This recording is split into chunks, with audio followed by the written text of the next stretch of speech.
Hello students, మనం ఇప్పుడు data analysis topic చెప్పుకుందాం. డేటా అనాలిసిస్లో ఏమేమి టాపిక్స్ ఉంటాయంటే mean, standard deviation, absolute errors, relative errors, linear regression, covariance, correlation, coefficient. వీటి మీద డెఫినెట్గా మీకు ఒక బిట్ అనేది వస్తుంది. Coming to the topics present in data analysis, errors అనేది ఫస్ట్. మనం ఎర్రర్స్ అనేవి 2 టైప్స్ ఉంటాయన్నమాట. Determinate errors, indeterminate errors. Determinate errors are also called as systematic errors. Indeterminate errors are also called as random errors. Determinate errors అనేవి systematic ఎర్రర్స్లో మనకి they can be errors which can be identified and corrected or correctable errors అన్నమాట. ఈ determinate errors 3 types ఉంటాయి. ఒకటి personal of method, due to negligence of person వచ్చేవి personal of method. మనం చేసేటప్పుడు టైట్రేషన్ చేసేటప్పుడు మనం కరెక్ట్గా లేకపోతే, కాన్సన్ట్రేట్ చేయకపోతే వచ్చేవి personal of method. Error of method, మనం ఫాలో అయ్యే ప్రొసీజర్ కరెక్ట్గా లేకపోతే వచ్చేది ఎర్రర్ ఆఫ్ మెథడ్. మూడోది ఇన్స్ట్రుమెంటల్ ఎర్రర్, మనం తీసుకున్న ఇన్స్ట్రుమెంట్ సరిగ్గా పనిచేయకపోతే వచ్చేవి. ఈ 3 రకాల డిఫెక్ట్స్ని మనం కరెక్ట్ చేసుకోవచ్చు. మనం కాన్సన్ట్రేట్ చేయొచ్చు, మనం ప్రొసీజర్ చేంజ్ చేసుకోవచ్చు, మన ఇన్స్ట్రుమెంట్ని బాగు చేసుకోవచ్చు. కాబట్టి ఈ 3 types of errors are called as determinate errors. Coming to second type, indeterminate errors. They are also called as random errors. ఈ ఇండిటర్మినేట్ ఎర్రర్స్ అనేవి మనం కరెక్ట్ చేయలేము. చాలాసార్లు మనం ఆ ఎక్స్పెరిమెంట్ చేసేసాక కూడా కరెక్ట్ చేద్దామని చేసినా కూడా అది కరెక్ట్ అవ్వదన్నమాట. వాటిని ఇండిటర్మినేట్ ఎర్రర్స్ అంటారు. మనకి డేటా అనాలిసిస్లో ముఖ్యంగా వచ్చే టర్మ్స్ ఏంటి అంటే శాంపిల్ సైజ్. శాంపిల్ సైజ్ అంటే ఏంటి? Number of times measurement repeated is called sample size. మీరు ఒక టైట్రేషన్ చేస్తున్నారనుకోండి, ఆ టైట్రేషన్కి ఎన్ని రీడింగ్స్ తీసుకున్నారు? 5 టైమ్స్ తీసుకున్నారనుకోండి, దాని శాంపిల్ సైజ్ 5. 2 టైమ్స్ తీసుకున్నారనుకోండి, దాని శాంపిల్ సైజ్ 2 అనమాట. శాంపిల్ సైజ్ అంటే మీరు ఎక్స్పెరిమెంట్ని ఎన్నిసార్లు చేస్తున్నారు, లేకపోతే మీరు ఒక షుగర్ వాల్యూ తీసుకుంటున్నారనుకోండి, ఎంతమంది పర్సన్స్ దగ్గర షుగర్ వాల్యూ తీసుకున్నారనే దాన్ని శాంపిల్ సైజ్ అంటారనమాట. రేంజ్ అంటే ఏంటి అంటే మీరు ఒక 5 వాల్యూస్ తీసుకున్నారు కదా, హైయెస్ట్ వాల్యూకి లోయెస్ట్ వాల్యూకి ఉన్న డిఫరెన్స్ని రేంజ్ అంటారనమాట. ఇక్కడ మనకి 5 వాల్యూస్ తీసుకున్నాం, ఈ రెండింటి మధ్య దీని యొక్క రేంజ్ ఎంత అంటే highest value to lowest value అనమాట. దీన్ని రేంజ్ అంటారు. అబ్సల్యూట్ ఎర్రర్, ఇక్కడ 2 టైప్స్ ఆఫ్ ఎర్రర్స్ కాకుండా అబ్సల్యూట్ ఎర్రర్ అనేది ఇంకోటి టర్మ్. దాన్ని ఎలా కడతారు? మీరు absolute value error is calculated by using the formula absolute error is equal to measured value minus true value.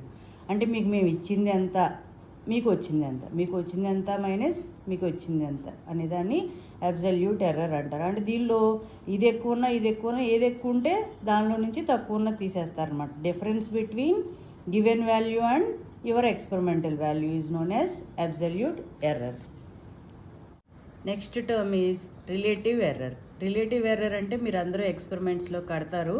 అదేంటి అంటే relative error is equal to difference by given value into 100 చేస్తారు కదా, డిఫరెన్స్నేమో అబ్సల్యూట్ ఎర్రర్ అంటారు. Experimental వాల్యూకి గివెన్ వాల్యూకి మధ్య డిఫరెన్స్ని అబ్సల్యూట్ ఎర్రర్ అంటారు. Absolute error by given value, true value into 100 వేస్తే దాన్ని పర్సంటేజ్ ఎర్రర్ అంటాం మనం మామూలుగా. దాన్ని డేటా అనాలిసిస్లో రిలేటివ్ ఎర్రర్ అంటారు. Coming to next important term, accuracy. Accuracy అంటే ఏంటి అంటే closeness to the true value is accuracy. అంటే ఫర్ ఎగ్జాంపుల్ శాంపిల్ 0.8 గ్రామ్స్ ఒక స్టూడెంట్ రిపోర్ట్ చేశాడు అనుకోండి, అదర్ స్టూడెంట్ 0.82 గ్రామ్స్ రిపోర్ట్ చేశాడు అనుకోండి. అప్పుడు 1 గ్రామ్కి ఏది దగ్గరగా ఉంది? 0.82 అనేది దగ్గరగా ఉంది. కాబట్టి ఈ 0.82 అనేది మనకి యాక్యురేట్ వాల్యూ అవుతుంది అనమాట. అంటే ట్రూ వాల్యూకి ఏదైతే దగ్గరగా ఉంటుందో దాన్ని యాక్యురేట్ వాల్యూ అంటారు. Accuracy is closeness to the true value. అలాగే నెక్స్ట్ టర్మ్ వచ్చి మీన్ ఆర్ యావరేజ్.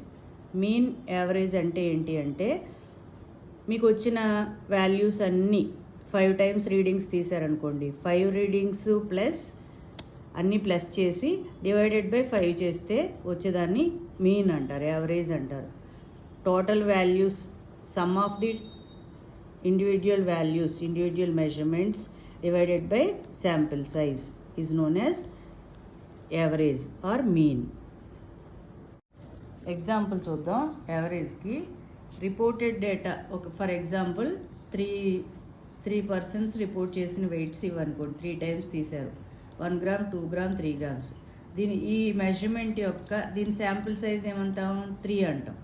కాబట్టి దీని మీన్ కట్టమన్నారు అనుకోండి, అప్పుడు ఏం చేస్తారు, mean or average is equal to sum of these 3 readings, 1 + 2 + 3, that is 6 divided by sample size 3, that is 2. 2 is the mean of the experiment అనమాట. ఎన్ని రీడింగ్స్ తీసామో అన్నీ ప్లస్ చేసి డివైడెడ్ బై ఎన్నిసార్లు తీసామో అది వేస్తే వచ్చేదాన్ని మీన్ అంటారు. అలా కాకుండా మీడియన్ అన్నాం అనుకోండి, మీడియన్ అనేది ఇంకొక పదం. ఇక్కడ నేను 5 టైమ్స్ రీడింగ్ తీశాను, ఆడ్ నెంబర్ అనమాట. ఆడ్ నెంబర్ టైమ్స్ రీడింగ్ తీస్తే centre of the reading centre ఏమవుతుంది, అది మీడియన్ అవుతుంది. 5 సార్లు తీస్తే మూడోది మీడియన్ అయింది. అలా కాకుండా ఈవెన్ నెంబర్ ఆఫ్ టైం తీస్తే అనుకోండి, 6 సార్లు తీస్తే అప్పుడు ఈ రెండింటిని కలిపి డివైడెడ్ బై 2 చేయాలి. ఇక్కడ మీడియన్ అంటే ఎంత అయింది, 3 అయింది కదా. ఇక్కడ మీడియన్ అంటే ఎంత అవుతుందంటే 3 + 4/2 అంటే 7/2 అంటే 3.5 అనేది ఈ ఎక్స్పెరిమెంట్లో మీడియన్ అవుతుంది. మీడియన్ వేరు, మీన్ వేరు. మీన్ అంటేనేమో ఇవన్నీ టోటల్ చేసి డివైడెడ్ బై 5 వేస్తాం, ఇవన్నీ టోటల్ చేసి డివైడెడ్ బై 6 వేస్తాం, అది మీన్. మీడియన్ అంటే ఏంటి అంటే ఎన్నిసార్లు చేసామో దానిలో సెంటర్ పాయింట్ని మీడియన్ అంటారు. ఆడ్ నెంబర్ అయితే కనుక ఒక వాల్యూనే వస్తుంది. ఈవెన్ నెంబర్ ఆఫ్ టైమ్స్ చేస్తే కనుక 2 వాల్యూస్ వస్తాయి మీడియన్లో. ఆ రెండిట్ల యొక్క యావరేజ్ తీసుకుని మీడియన్ అని చెప్పాలన్నమాట. ఇది మీడియన్. నెక్స్ట్ పదం వచ్చి డీవియేషన్. డీవియేషన్ అనేది ఏంటి అంటే deviation is the difference between individual measurement and average. ఇంతకుముందు యావరేజ్ ఆర్ మీన్ అంటే చూసాం కదా, విడివిడిగా వచ్చిన వాల్యూస్ అన్నీ టోటల్ చేసి డివైడెడ్ బై ఎన్నిసార్లు తీసామో వేస్తే శాంపిల్ సైజ్ వేస్తే మీడియన్ వస్తుంది. ఆ మీడియన్ వాల్యూకి ప్రతిదానికి ఇక్కడ మనకి 4 టైమ్స్ ఎక్స్పెరిమెంట్ చేసాము. 4 టైమ్స్ వచ్చిన వాల్యూస్ ఇవన్నమాట, 1, 2, 3, 4. ఈ 4 టైమ్స్ యొక్క మీన్ ఎంత అంటే 1 + 2 + 3 + 4 డివైడెడ్ బై 4 వేస్తే మీన్ అనేది 2.5 వచ్చింది.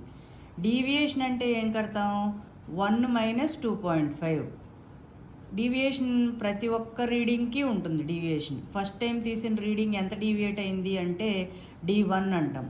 1 - 2.5 1.5 డీవియేషన్. ఇక్కడ ఎప్పుడు నెగిటివ్ వాల్యూ రాదు, ఏది ఎక్కువ ఉంటే దానిలోంచి తీసినట్టు అనమాట. Difference between reading value, individual reading value and mean value is known as deviation అనమాట.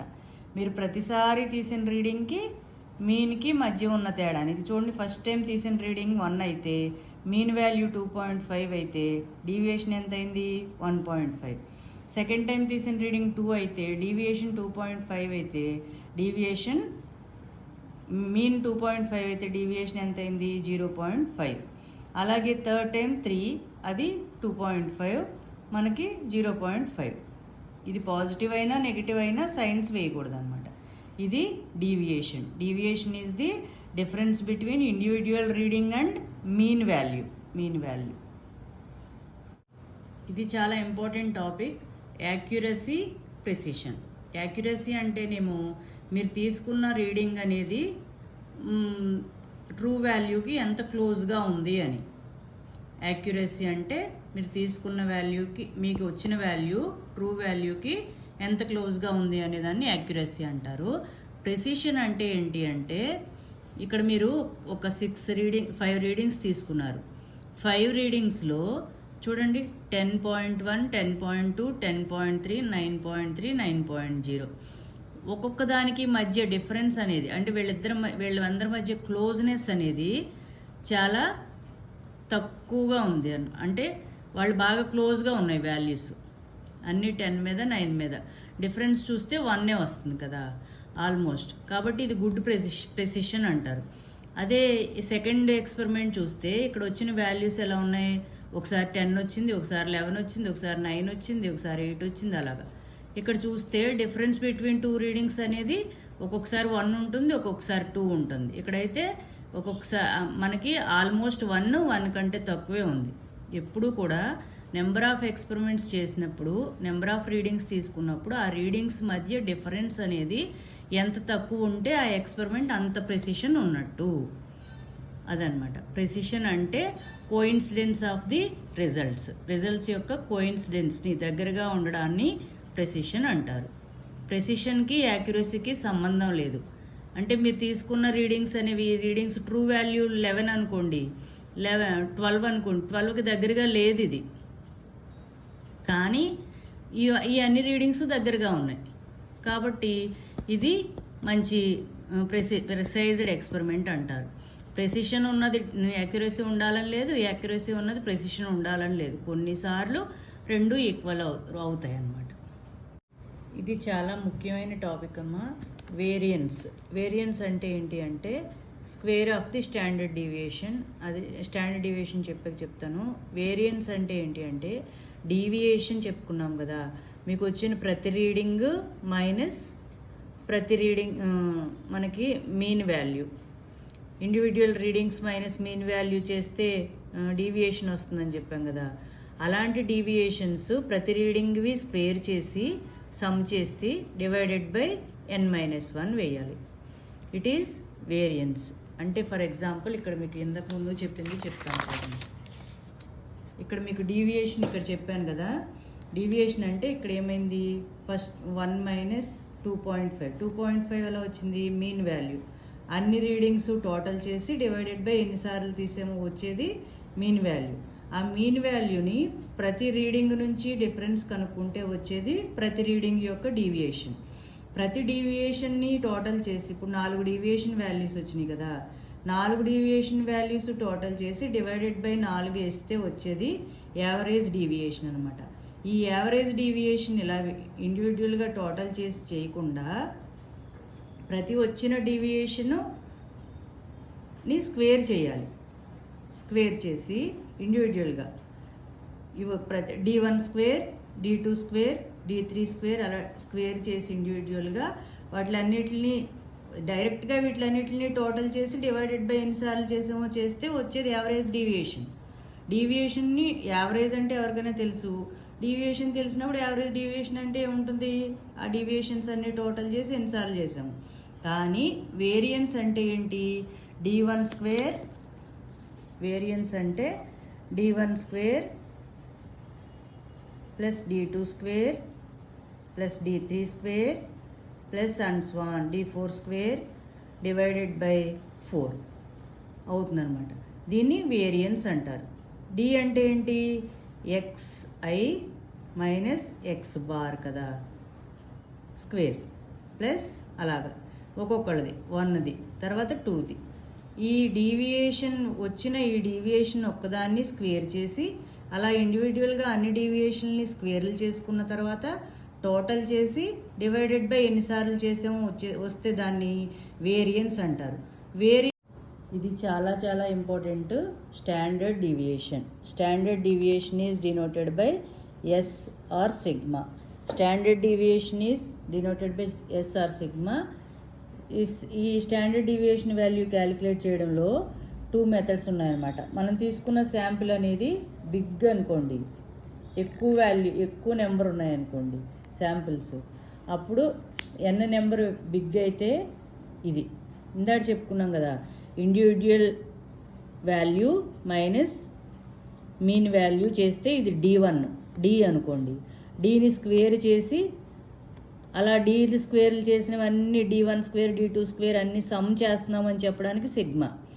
d1² d2² d3² d4² divided by 4 అని చేస్తే వచ్చేది ఇది వేరియన్స్. ఆ వేరియన్స్ని స్క్వేర్ రూట్ చేస్తే వచ్చేది స్టాండర్డ్ డీవియేషన్ అన్నమాట. స్టాండర్డ్ డీవియేషన్ అనేది డీవియేషన్ నుంచి వచ్చింది. ఇప్పుడు మీకు ఫర్ ఎగ్జాంపుల్ చెప్దాం. మనం ఇక్కడ అన్నీ చెప్పేసుకుంటే సరిపోదు. 1 2 3 4 అని 4 వాల్యూస్ తీసుకున్నాం. మనకి ఈ 4 వాల్యూస్ యొక్క మీన్ వాల్యూ ఎంత అవుతుంది? మీన్ వాల్యూ అంటే ఎక్స్ బార్. అప్పుడు 1 + 2 + 3 + 4/4 అది 2.5 అవుతుంది కదా. అది మీన్ వాల్యూ. ఇండివిజువల్గా దీని వాల్యూ ఏమంత అవుతుంది? x1, x2, x3 individual values. ఇప్పుడు ఈ ఇండివిజువల్ వాల్యూకి ఈ మీన్ వాల్యూకి మధ్య డిఫరెన్స్ని ఏమంటారు? 1 - 2.5 = 1.5. ఇది D1 అవుతుంది. Difference deviation 1. ఇది 2.5. ఇది 3. 1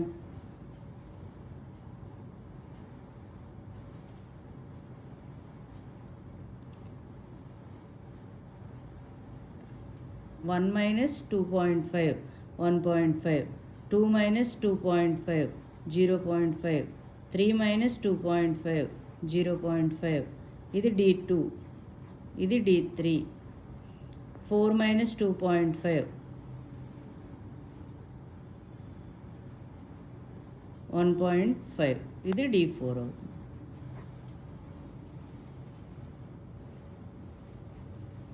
ఇవి ఇండివిజువల్గా డీవియేషన్స్.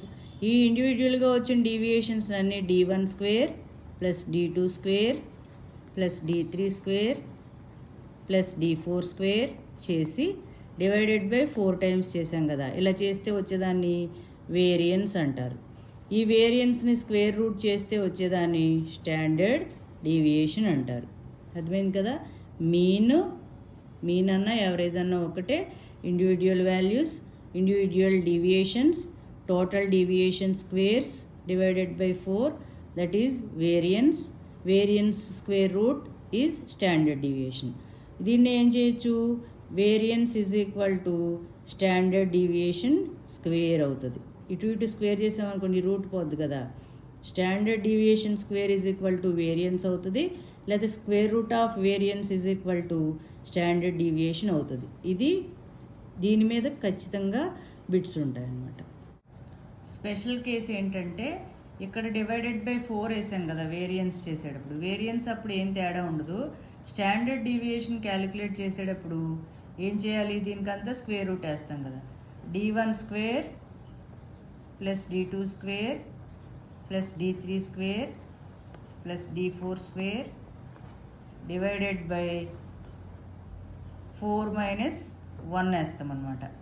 స్క్వేర్ రూట్ ఆఫ్ ఇది స్టాండర్డ్ డీవియేషన్ అవుతుంది. మీరు ఒకటే గుర్తుపెట్టుకోండి, when sample size is small, very small, then we will take n - 1 here instead of n. It is standard deviation calculationలో. ఇంకొక 2 ఫార్ములాస్ చెప్తాను. ఇవి చేయగలిగిన వాళ్ళు నేర్చుకోండి, లేకపోతే లేదు. రిలేటివ్ స్టాండర్డ్ డీవియేషన్, దీన్నే కోఎఫిషియంట్ ఆఫ్ వేరియన్స్ అంటారు. RSD or CV calculation formula ఏంటంటే మీకు ఆల్రెడీ చెప్పాను. S అంటే స్టాండర్డ్ డీవియేషన్, స్క్వేర్ రూట్ చేసాం కదా. అన్ని డీవియేషన్లు ఇండివిజువల్గా డీవియేషన్లు స్క్వేర్ చేసి ÷ n వేస్తాం, స్క్వేర్ రూట్ చేస్తాం, దాన్ని స్టాండర్డ్ డీవియేషన్ అంటాం. ఆ స్టాండర్డ్ డీవియేషన్ ÷ మీన్ అంటే అన్నిటి ఇండివిజువల్ వాల్యూస్ సమ్ చేసి ÷ ఎన్నిసార్లు చేసామో చేస్తాం. స్టాండర్డ్ డీవియేషన్ బై మీన్ × 100 చేస్తే వచ్చేదాన్ని రిలేటివ్ స్టాండర్డ్ డీవియేషన్ అంటారు. దాన్నే కోఎఫిషియంట్ ఆఫ్ వేరియన్స్ అంటారు. ఇంకొక ఇంపార్టెంట్ బిట్ ఏంటి అంటే కొరెలేషన్ కోఎఫిషియంట్. మీకు ఇందాక ఒక వాల్యూది చెప్పాను, ఇండివిజువల్ రీడింగ్ మైనస్ మీన్ చేస్తారు, అప్పుడు D1 వస్తుంది, అలాగే D2 వస్తుంది, D3 వస్తుంది, D4 వస్తుంది. అలా 8కి అవి సమ్ చేసి ఇప్పుడు D1 వచ్చింది. ఇది D1 ఆఫ్ A అన్నమాట. D1A × D2 D1B ఇద్దరివి విడివిడిగా చేయాలి. ఇది ఎలా అంటే ఫర్ ఎగ్జాంపుల్ చూపిస్తాను. మీరు ఒక సెట్ A అనే ఒక ఎక్స్పెరిమెంట్, B అనే ఒక ఎక్స్పెరిమెంట్ చేశారు. ఇక్కడ మీకు 3-4 వాల్యూస్ వచ్చాయి. ఇక్కడ మీకు 5 6 7 8 ఇక్కడ 4 రీడింగ్స్ వచ్చాయి. ఇప్పుడు దీనిలో మీరు ఏం చేస్తారు? దీనికి మీన్ కడతారు 2.5 x బార్. దీనికి మీన్ కడితే ఏమవుద్ది?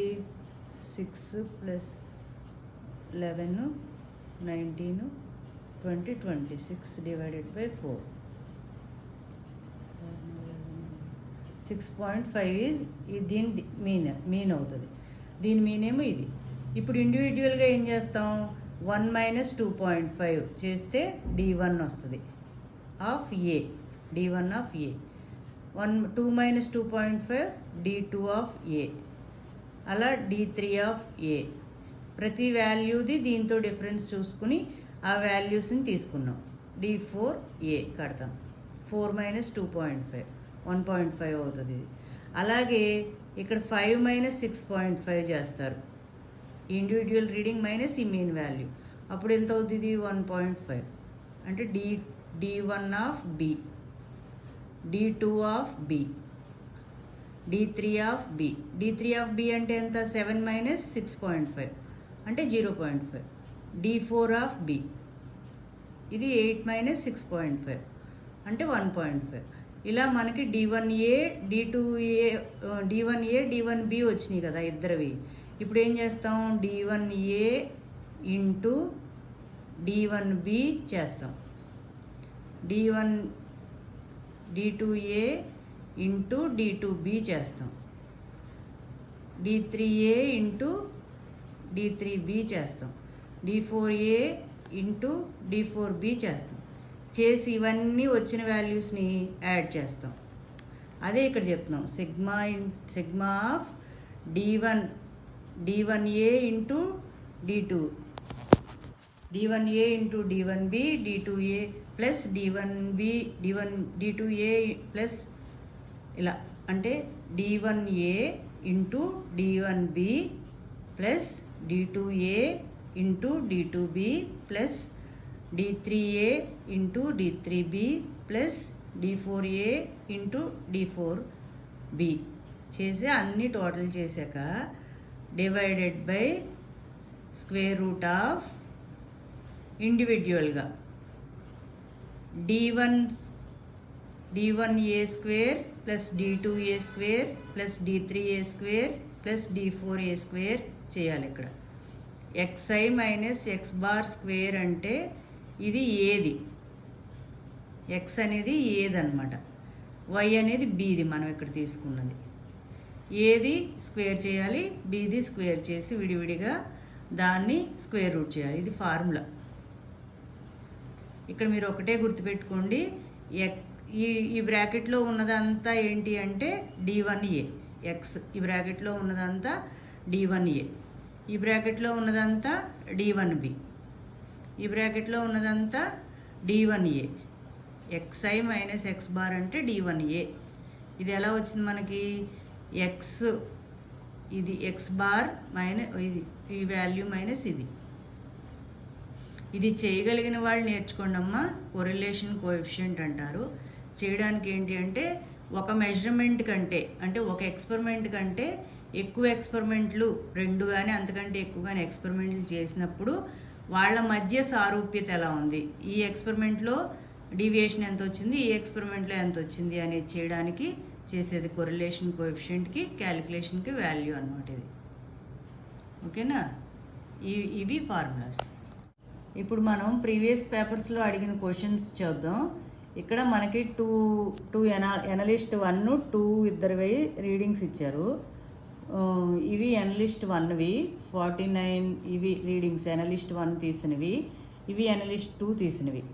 ఏమని అడుగుతున్నారంటే who is having more precision more accuracy, వీళ్ళిద్దరిలో ఎవరికి ప్రెసిషన్ ఎక్కువ ఉంది, ఎవరికి యాక్యురసీ ఎక్కువ ఉంది. యాక్యురసీ తెలియాలంటే ట్రూ వాల్యూ తెలియాలి కదా. True value 49.1. 49.1కి దగ్గరగా ఎవరు తీశారు చూడండి, వీళ్ళంతా 49.102 అంటే 49.1కి దగ్గరగా ఉన్నారు కాబట్టి మోర్ యాక్యురసీ ఉంది. కాకపోతే వీళ్ళందరికీ డిఫరెన్స్ చూడండి, ఇదేమో 0.9 డిఫరెన్స్ ఉంది. అంటే ఈ పాయింట్ వాల్యూస్లో డిఫరెన్స్ ఎక్కువ కనబడుతుంది కాబట్టి లో ప్రెసిషన్, మోర్ యాక్యురసీ. ఇక్కడ చూస్తే వాల్యూస్ మనకు ట్రూ వాల్యూ 49.1, 1కి బాగా 0.1కి దూరంగా ఉన్నాయి కదా కాబట్టి లో యాక్యురసీ, మనకు రావాల్సిన వాల్యూకి దూరంగా వచ్చినాయి వాల్యూస్. కానీ వాళ్ళకి వాల్యూస్ దగ్గరగా ఉన్నాయి. అందరూ 0.4 మీదే ఉన్నారు. ఇక్కడ అందరూ 0.1 మీద లేరు, అందుకని లెస్ ప్రెసిషన్. ఇక్కడ అందరూ 0.1 మీద ఉన్నారు, మోర్ ప్రెసిషన్. కానీ మనకు రావాల్సిన వాల్యూ అంతా రాలేదు, లో యాక్యురసీ. వీళ్ళిద్దరిలో ఎవరికి మోర్ యాక్యురసీ ఉంది, ఎవరికి మోర్ ప్రెసిషన్ ఉందో కనుక్కోమన్నప్పుడు అలా చేయాలి. క్వశ్చను, మనకు ఒక డేటా ఇచ్చారు, 2 సెట్స్ డేటా ఇచ్చారు. దానిలో ఫస్ట్ సెట్కి ఏమో mean value 50, mean value 50, standard deviation 2. రెండో దానికేమో మీన్ వాల్యూ 100, స్టాండర్డ్ డీవియేషన్ 2. ఇప్పుడు మనకి ఆర్ఎస్డి, వీళ్ళిద్దరికీ ఆర్ఎస్డి కట్టమంటున్నారు అనమాట. The data obtained from 2 sets, more వీళ్ళిద్దరిలో ఆర్ఎస్డి వాల్యూ కట్టమంటున్నారు. అప్పుడు ఆర్ఎస్డికి ఫార్ములా ఏంటి? Standard deviation by mean into 100. First దానికి స్టాండర్డ్ డీవియేషన్ వాల్యూ 2 ఇచ్చారు, 2 by mean value 50, 2 by 50 into 100, 4 వచ్చింది. అలాగే సెకండ్ దానికి స్టాండర్డ్ డీవియేషన్ వాల్యూ 2 ఇచ్చారు, కానీ మీన్ వాల్యూ 100 ఇచ్చారు, 2 బై 100 ఇంటూ 100, 2 వచ్చింది. Standard deviation, relative standard deviation value తక్కువ వస్తే దానికి ప్రెసిషన్ ఎక్కువ ఉన్నట్టు అనమాట.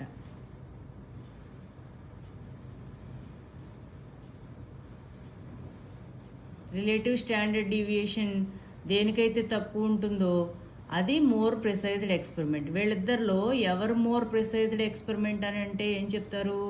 Second experiment is more precised experiment. గుర్తుపెట్టుకోండి, relative standard deviation value, relative standard deviation formula standard deviation by mean into 100. Relative standard deviation value తక్కువ వస్తే ఆ ఎక్స్పెరిమెంట్కి ప్రెసిషన్ ఎక్కువ ఉన్నట్టు అని చెప్పాలి. మనం ఇప్పుడు క్వశ్చన్ చూద్దాం. ప్రీవియస్ పేపర్లో అడిగింది. The mass is recorded when a substance is weighed 4 times are 15.8, 15.4, 15.6 and 16.0 milligrams. The variance is closest to. Variance అడిగాడు కాబట్టి మనం ఏం చేయాలి? ఫస్ట్ రీడింగ్స్ ఇలా వేసేసుకోవాలి. 15.8, 15.4, 15.6, 16.0.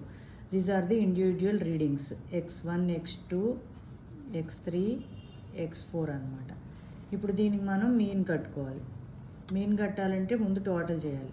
15.8, 15.4, 15.6, 16.0 చేస్తే 18, 15, 16, 22, 62.8 వచ్చింది. 62.8 డివైడెడ్ బై 4 చేస్తే 157. 15.7 ఈజ్ ఎక్స్ బార్, మీన్ వచ్చింది. ఇది మీన్. ఈ మీన్ నుంచి మనం డీవియేషన్ కట్టాలనుకోండి.